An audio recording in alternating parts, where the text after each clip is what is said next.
Fact and follow-up segment tonight as thousands of illegal immigrants, many of them young children, continue to pour into Texas.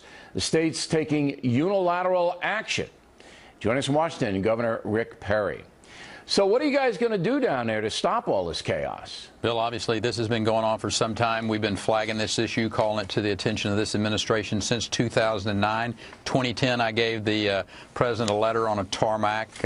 In 2012, we brought to their attention, flagged, put the caution lights on that there were unaccompanied children, alien children coming in, and it's only gotten worse. And now we have an absolute humanitarian catastrophe on our hands, as well as a homeland security issue.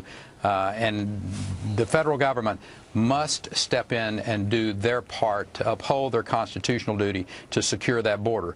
Until they do that, Texas is now doing even more than we were beforehand. Yesterday, we approved $1.3 million a week for additional border security for operational security reasons. We're not going to go through all the things that we're going to be engaged with, but there will be substantial law enforcement. There will be National Guard involvement. There will be local law enforcement also being bolstered in that region of the Rio Grande. But the issue here we get back to is the federal government owes to the citizens of the state their responsibility to take care of and secure that border, because until we get the border secure, none of this immigration reform talk is going to go anywhere. And I agree 100% with that. And so you are in Washington now. Have you made your case there today? Is this why you're up there, telling them, look, we need help down there? And what's the response to you?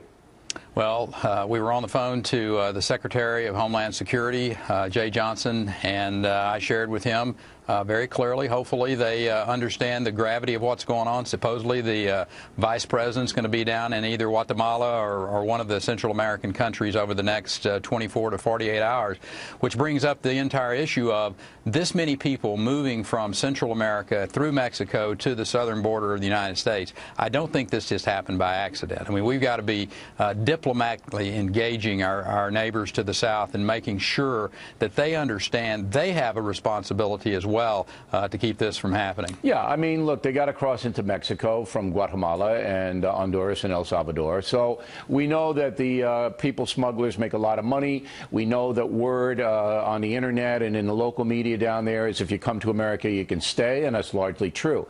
But when you, local Texas law enforcement, even the National Guard, apprehend someone coming over, you have to hand them over to ICE.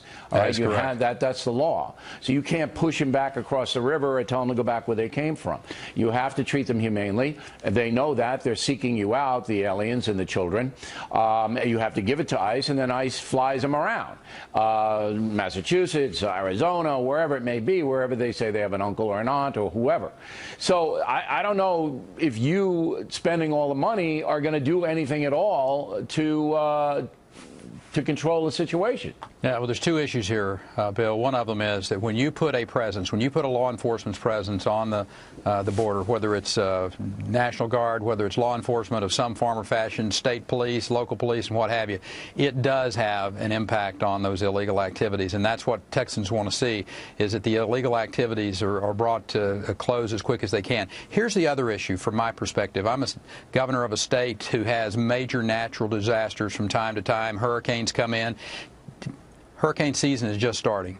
If we have a major event in Texas today, I do not have a place that it can handle that mass amount of migration away from a storm's path and give safety to my citizens because of all of these facilities that are being used by these individuals that are absolutely overrunning our border. That's the reason, secondary reason, that the federal government has to step into place. All the border states are strained. I mean, you're draining resources from what you would otherwise put in other places.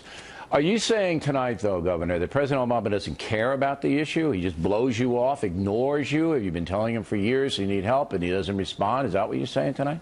Well, if the track record is indicative of that, that's exactly what I would be saying. From 2009 until the current time, the president has not addressed this issue. Now, he has sent some of his underlings to address it from time to time, but the fact is I don't have any confidence that the President of the United States is engaging in a way that he should.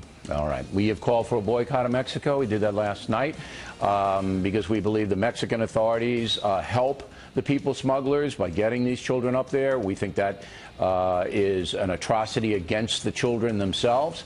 And we're not going down to spend any money in Mexico, tourism money. Am I doing the wrong thing, Governor? Well, Mexico is our #1 trading partner. This needs to be addressed. It needs to be addressed as fast as it can. The Mexican authorities have some, I think, answering to do from the standpoint of these children transporting their country. Absolutely. They're either complicit or they're not. But the more important issue is we're either going to have a border or we're not. I will suggest to you, Americans want a border. They want it secured, and Texas is going to do its part to secure that border. All right, Governor. Thanks for coming on today. We appreciate it. Plenty more ahead.